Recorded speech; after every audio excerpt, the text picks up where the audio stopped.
Okay, unpopular opinion. Most people seriously underestimate the effects of postpartum. Most people are extremely ignorant to what women go through after having children. That being said, I wanted to bring up this case of Lindsay Clancy. Now, I know everybody is, they've got their opinions because, they go, oh, she unalived her kids and then tried to unalive herself. And she's a terrible person. She's an evil person.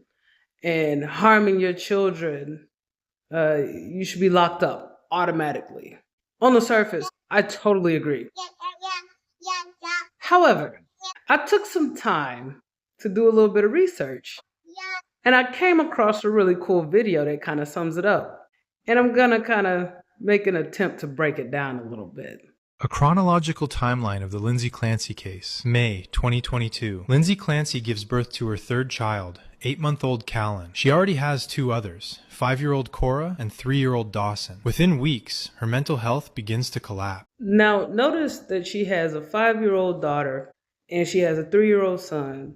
And I think the newborn is another baby boy, right? 8 months old, I think. I have a son and a daughter, and they're very close in age. And postpartum hits differently depending on many factors, but I will say being pregnant with a boy is very different from being pregnant with a girl.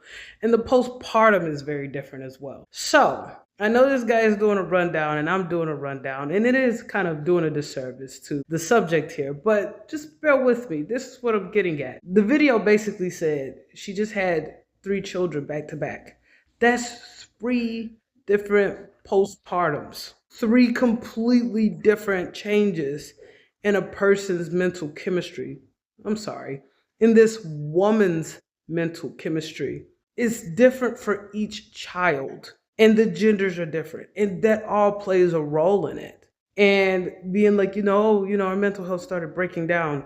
The first one is a hit. The second one is a hit. The third one is a hit, and it's different for each one. And sadly, the way that our medical system and society handles it is they turn to medication. September 2022. Lindsay starts seeing a psychiatrist. Diagnosis: generalized anxiety disorder. First prescription: Zoloft. October 2022. Zoloft isn't working. Doctors add Ativan, then Prozac, which makes everything worse. Over the next weeks, more medications are added. Ambien, Remeron, Klonopin, Seroquel. Her husband Patrick will later say she was prescribed her 13th medication in just 4 months. I can relate to this 100%. Prenatal care in the United States is awful. I remember going to all my appointments, and my husband and I, when we would go to these appointments, they would always ask questions that obviously were a yes, like, do you ever feel nauseous, or, do you ever feel extremely fatigued and things like that. They would ask obvious questions. Obviously, if a woman's pregnant, she's experiencing all these things. And immediately they'll start writing up all these prescriptions. Now, this is before a child is born. We're talking about this woman. She had 3 children back to back. So if you're just blindly following what medical care providers are pitching to you, it could be really, really dangerous. Now, in this situation, they're really focusing on postpartum care, which is a joke. Postpartum care is horrible. They don't really help. They're always looking for opportunities to prescribe you another medication. So as far as what Lindsay Clancy was going through, I feel like they were just basically trusting everything that medical care professionals were telling them to do, and not realizing that they're just there to make a quick buck.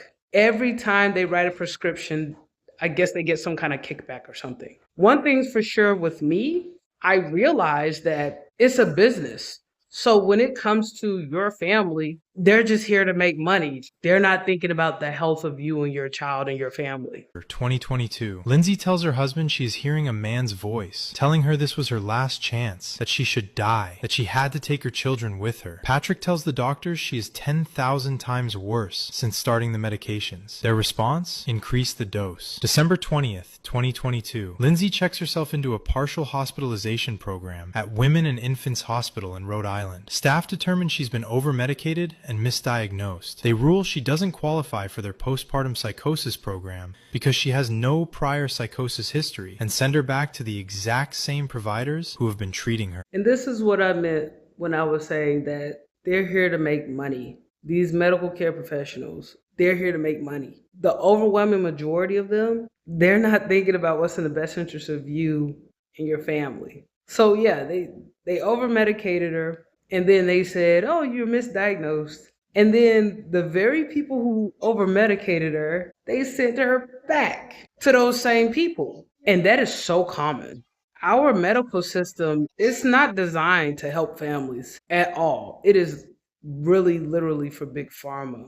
January 24th, 2023. At approximately 5:15 p.m., Lindsay sends Patrick to pick up a prescription at CVS and dinner from a restaurant they've never ordered from before. Prosecutors say she deliberately chose a restaurant further away and used Apple Maps to calculate exactly how long the errand would take. 5:15 to 6:09 p.m. Patrick is gone for 54 minutes. He speaks with Lindsay twice on the phone during that window. She sounds calm, normal. Nothing seems wrong. 6:09 p.m. Patrick returns home to a silent house. He forces open a locked bedroom door, finds blood on the floor, an open window. Downstairs, his 3 children, strangled with exercise resistance bands. Outside, Lindsay in the backyard, having jumped from the 2nd-story window, still conscious, paralyzed from the sternum down. January 24th, night. Cora and Dawson are pronounced dead. January 27th, 2023. 8-month-old Callan dies at Boston Children's Hospital. Days later, Patrick posts a public GoFundMe statement forgiving Lindsay and asking the public to do the same. 2024. Patrick files a wrongful death lawsuit against Lindsay's medical providers, arguing they missed every warning sign of postpartum psychosis. Present day. Lindsay Clancy pursues an insanity defense. Her trial begins Monday, July 20th, 2026, and is expected to last 6 to 8 weeks. Patrick is on both the prosecution and defense witness lists. You know, everybody's got these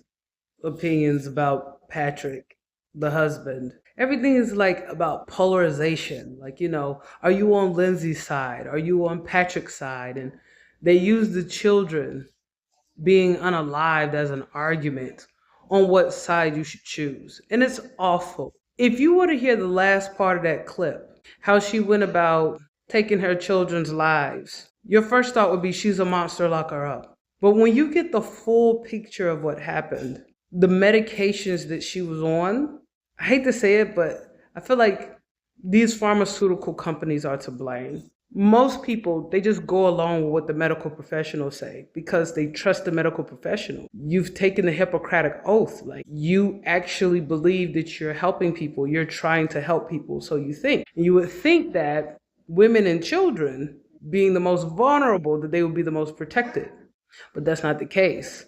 Unfortunately, Patrick Clancy had to learn this the hard way. Lindsay Clancy is on trial right now, and she's paralyzed, and all 3 of her children are no longer with us. I believe Lindsay Clancy is a victim, and having experienced postpartum personally, and I've only experienced it twice, I understand how terrifying it is to go through that experience. To go to medical professionals and think that they're going to help you, in my experience, and looking at what Lindsay went through, I don't think anybody should trust big pharma, period, especially when it comes to women and children. A lot of people argue that there's nothing to see here, nothing to talk about here. She took the lives of her children. She should be locked away forever. In my opinion, I think there needs to be a harder look at how women are treated who are pregnant and going through postpartum, because I don't believe that that's given enough attention, and I think that's the biggest problem in all of this.